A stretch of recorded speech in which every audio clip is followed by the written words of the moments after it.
I'm going to start out by making a basic block letter S, and then I'm going to give it a little bit more personality by adding some wavy lines around the edges.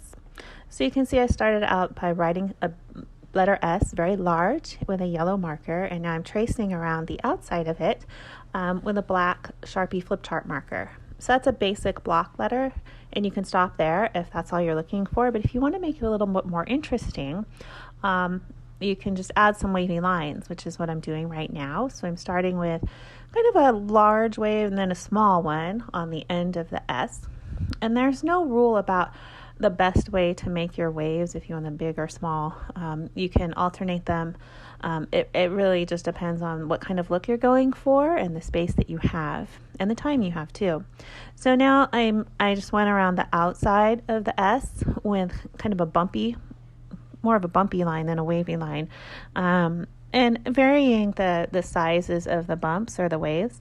And now I'm coloring those in with a solid black, so they're nice and dark, which I've mentioned in the other videos, the previous letters in the alphabet, how important it is to have a nice dark letter if you want it to be read from a distance.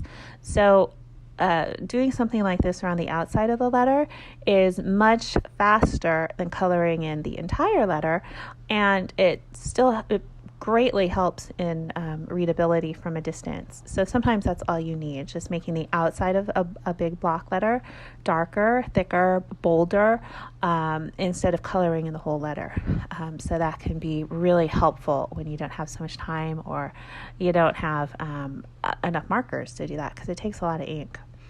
So now I'm doing the same thing on the other side of the S, and as you can see at the top of that inner curve, my bumps or waves were on the inside of the S, and I continued being on the inside until I got to the curvy part at the bottom of the S, and I'm continuing on the outside of the S now, on the last end of the S over there.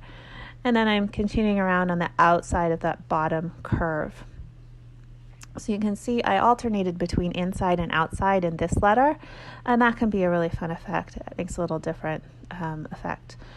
And then you can see I just covered up a smudge with some lines. These are often called action lines in like cartooning. They give the feeling of action.